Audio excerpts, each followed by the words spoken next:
music came from the images of the area and from the texts that I chose. I think it's a very important event, probably one that has greater significance than we really know in terms of regional music. And I thought that if I ever got an old country hotel or an inn, I would try to keep it and make it, you know, an architectural gem. The Hudson River has inspired music, the written word, and architecture. We'll find out more about all of these when we come back on the river. On the River is brought to you by Freihofers. We catched fish and talked, and we took a swim now and then to keep off sleepiness. It was kind of solemn, drifting down that big, still river. We were laying on our backs and looking up at the stars.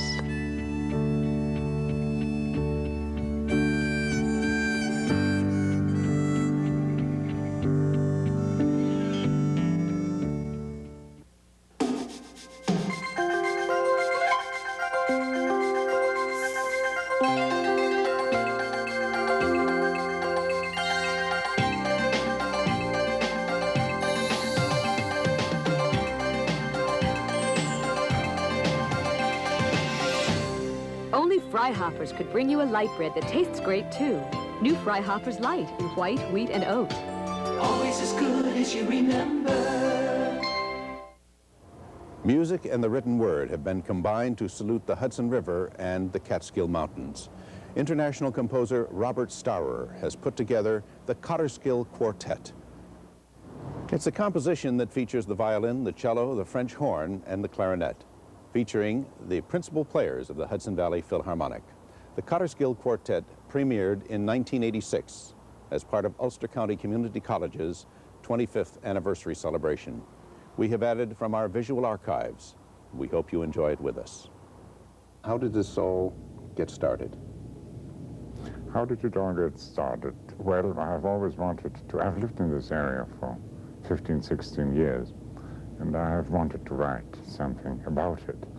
So when the Hudson Valley Philharmonic chamber players came to me with a request to write a piece, and Ulster County Community College wanted to commission it to celebrate the 25th anniversary, I thought I would combine these two elements and write a work really related to the area, not just anything.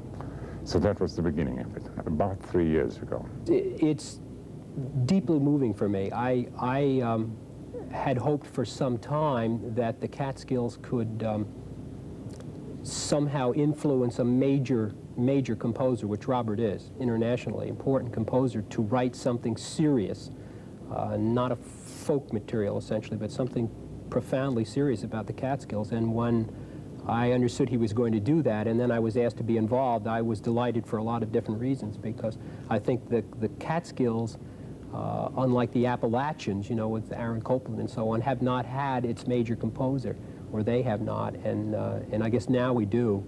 And so in a sense, the Catskills have been put on the map musically. And tied to the river, of course. And of course tied to the river. It's, I think it's a very important event, probably one that has greater significance than we really know in terms of regional music and you know, the Catskills placed in some sort of larger scheme of things. It's been done that by painters and by writers, but I think we were waiting for our major composer, and now we have him.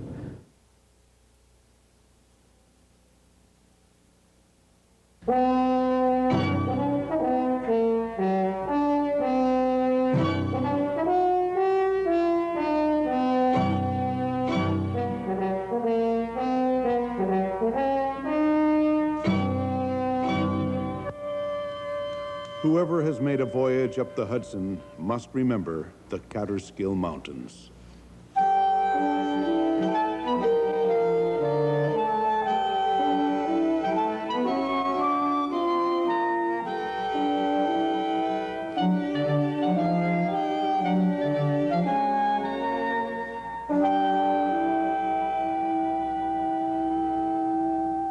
They are to the west of the river, swelling up to a noble height, and lording it over the surrounding country.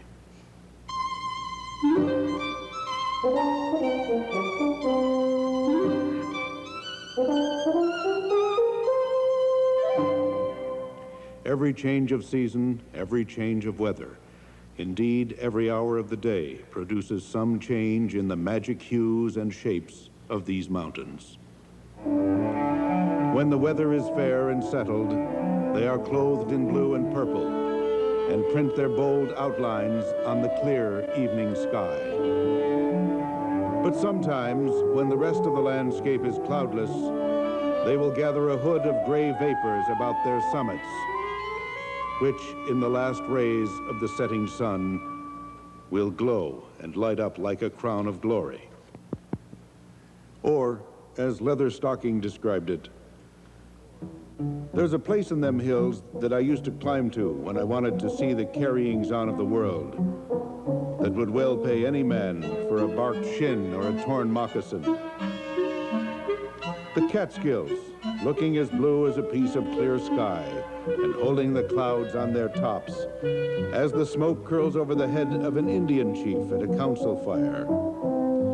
The place I mean is next to the river, where one of the ridges juts out a little from the rest, and where the rocks fall for the best part of 1,000 feet.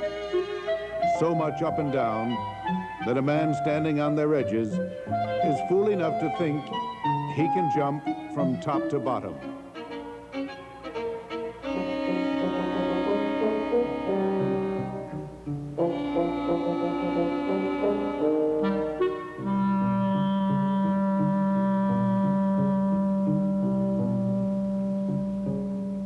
What do you see when you get there, you ask? Creation, I tell you. All creation.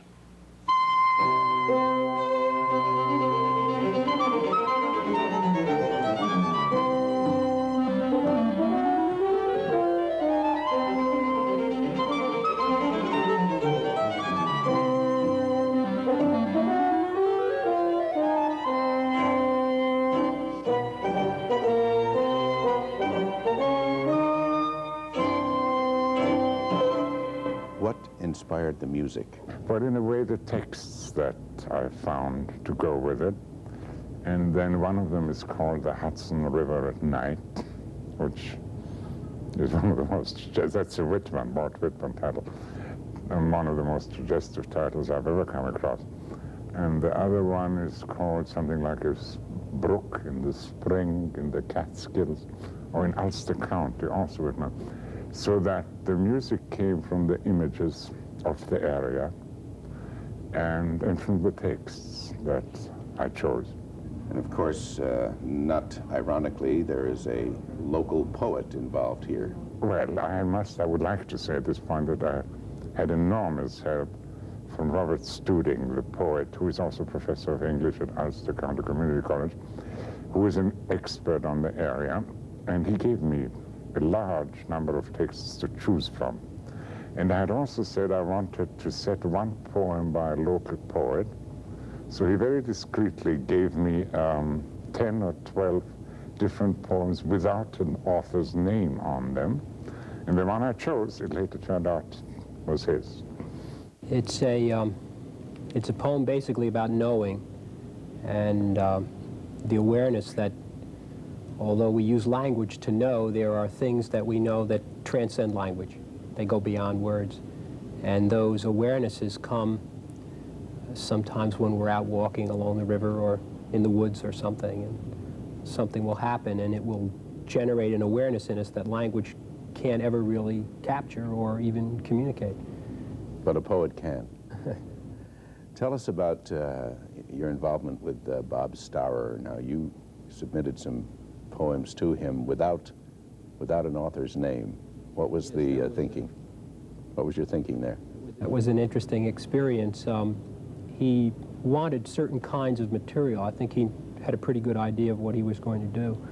And I was able to supply most of that from material written by people many years ago, particularly 19th century, Walt Whitman and so on. Then he said he wanted some contemporary work.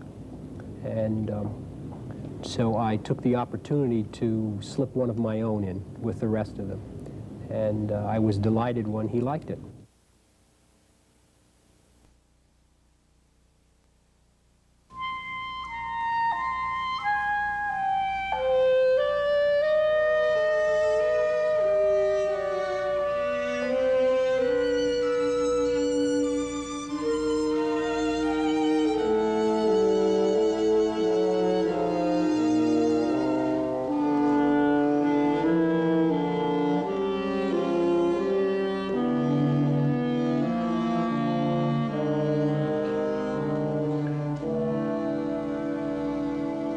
I like to look through the deep casement window, across the snowy field, over the gray stone wall, and into the woods.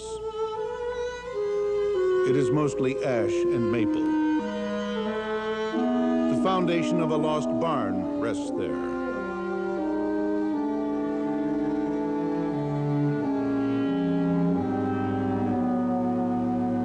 Beyond these woods, beyond these words, the trees become green, climb up the mountains to their summits. Above is the sky, and at night, I can see the stars.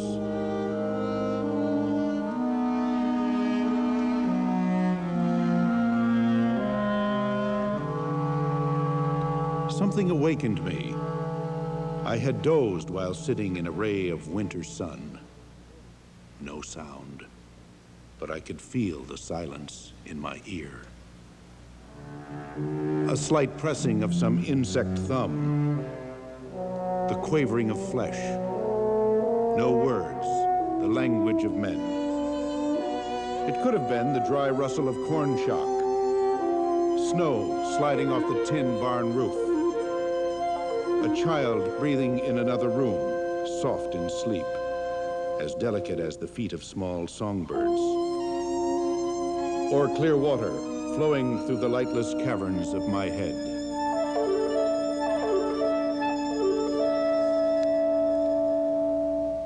But it was the flutter of an image I see so often perched in tall, dark trees. Then it was gone. Like a heron along the cobble shoreline, or my breath evaporating in the shimmering of dead leaves and cold, clear air.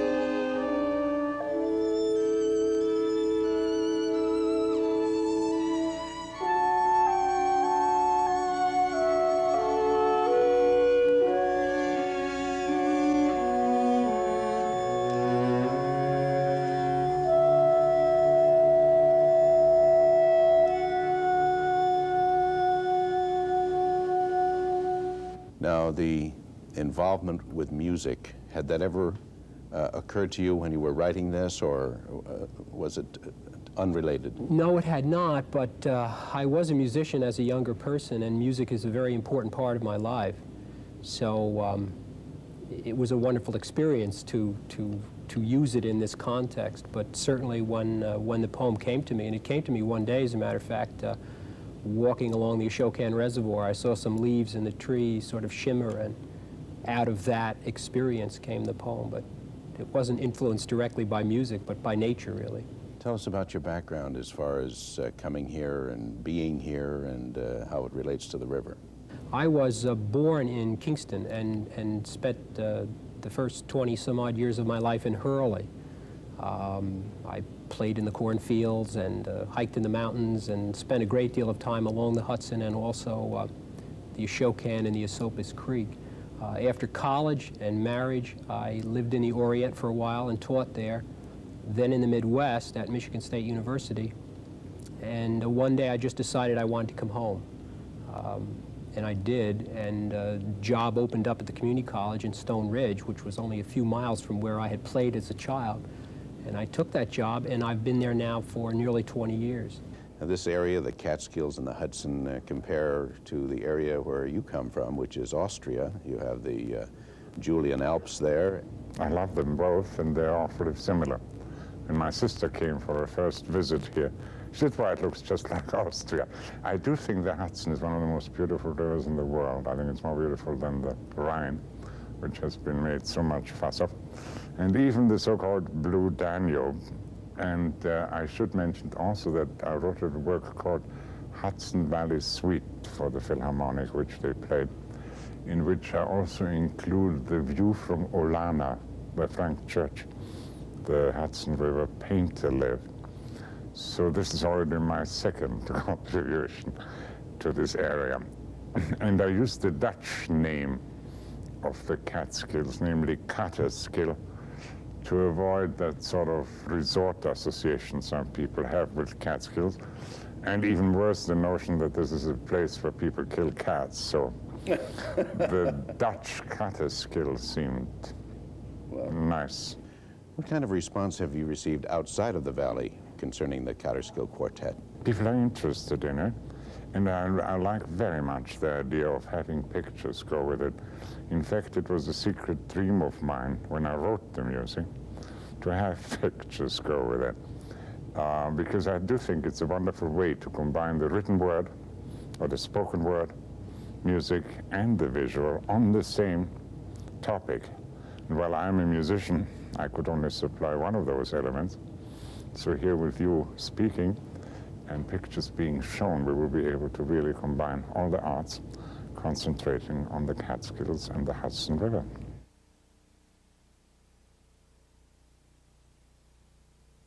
A brook under the willows, pouring out from its vent, where the bank arches over like a great brown, shaggy eyebrow, or mouth roof gurgling ceaselessly, meaning, saying something. Of course, if one could translate it, always gurgling, never giving out. Babble on, O brook, with that utterance of thine. I too will express what I have gathered in my days. Spin and wind thy way. I will learn from thee and dwell on thee, receive, copy, print from thee.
The river at night has its special character beauties.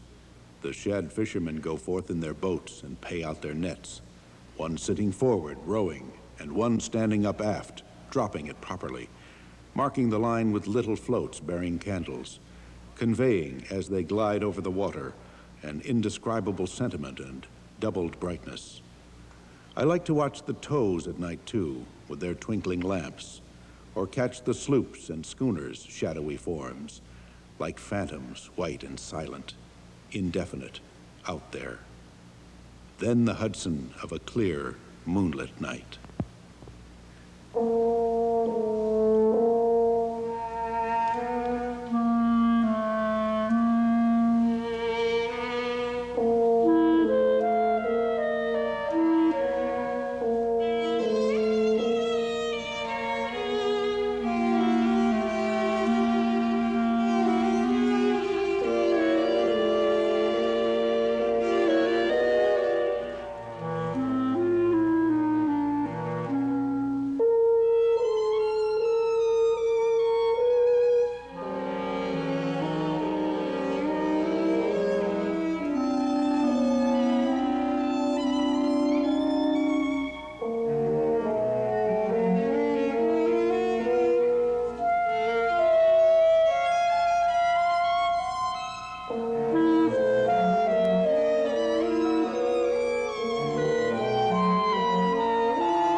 Let's look ahead now. What's in the future for you and your work?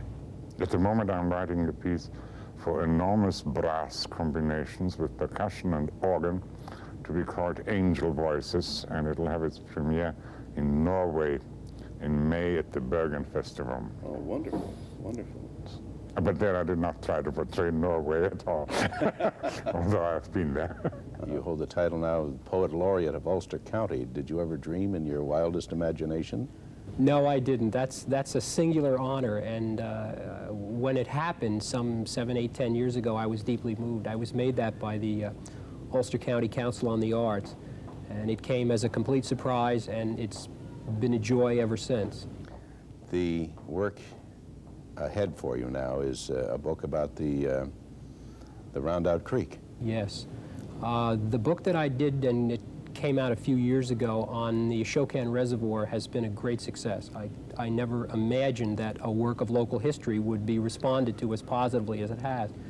So that's the success of that has sort of influenced me to put in the time and to come up with this next book, and I'm pretty well into it by now. It'll probably come out in a few years, and Purple Mountain Press will put it out. When we come back, we'll visit a landmark, the Rhinecliff Hotel.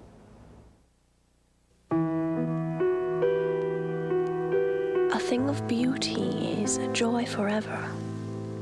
Its loveliness increases. It will never pass into nothingness, but still will keep a bower quiet for us, and a sleep full of sweet dreams and health and quiet breathing.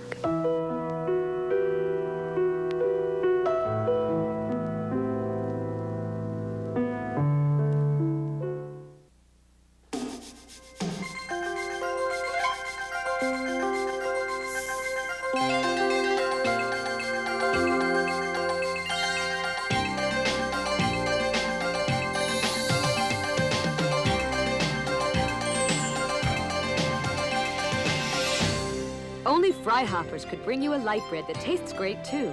New Fryhoppers Light in white, wheat, and oat. Always as good as you remember.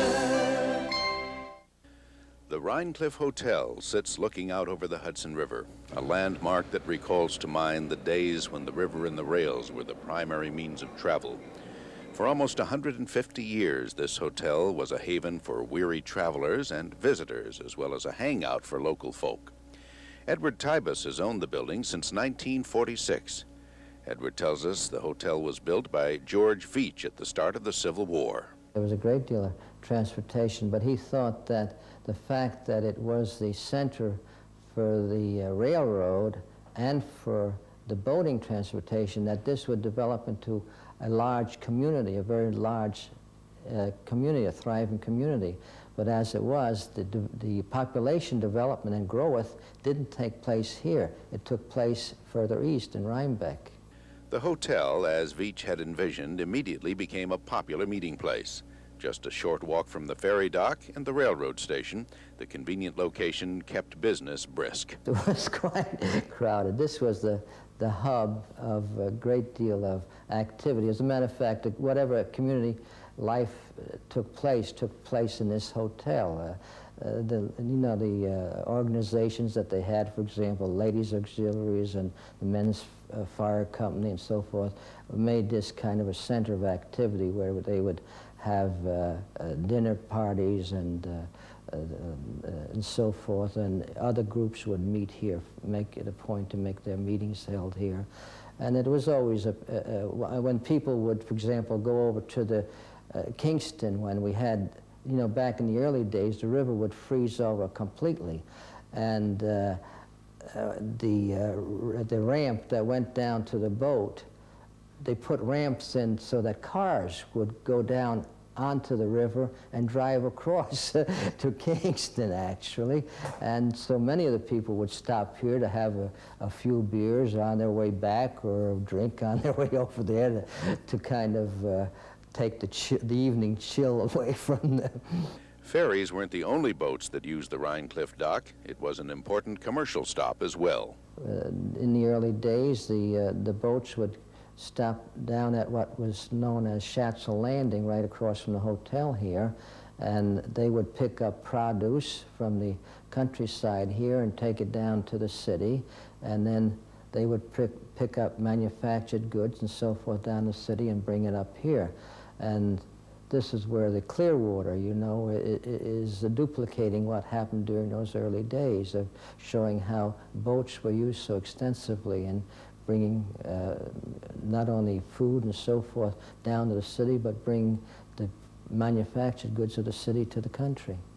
The railroad, too, provided a vital link to New York City, particularly during war times. Lincoln's funeral train, for example, stopped here, and not stopped here, but went by very slowly, and there were thousands, I guess, people that were here to pay homage to him as he passed by. And then during the war, of course, they saw their soldiers off from here, and that's the same thing happened during the First and Second War when the young men took the train down to the training camps and so forth. But this hotel has survived and is registered as a National Historic Landmark. Well, it had to have some distinctive features. For example, it had to be distinctive of that particular period of time when the hotel was built in the 1850s or early 60s. And one of the characteristics, as I have noted, was that it had a wraparound porch, which comprises about 120 feet of porch. Back in the 1860s and that particular period, this was characteristic of country hotels, but today it's rather rare to find this particular feature. And then there's also, in the balustrades around the porch, architectural features that go back to the late Greek Revival period. Ed says renovation work is continuing on the 8 bedrooms, 3 dining rooms, and tap rooms. His goal is to maintain the architectural and historical integrity of the building, preserving the hotel the way it was originally built. He says the business and repair work has kept him busy, but he wouldn't want to be anyplace else. I think I was taken by the picturesqueness of this particular area. I always did like the water, and this river, the Hudson, appealed to me greatly because I thought it was so comparable to the River Rhine that I spent some time on during the Second World War. And I thought it was just an area that I would like to live in and enjoy. The Catskill Quartet, our special thanks to Robert Starr, Bob Steuding, and the Hudson Valley Philharmonic principal players. We hope you enjoyed it as much as we did, and we hope you enjoyed the visit to the Rhinecliff Hotel. Come back and visit with us next week, right here on the river.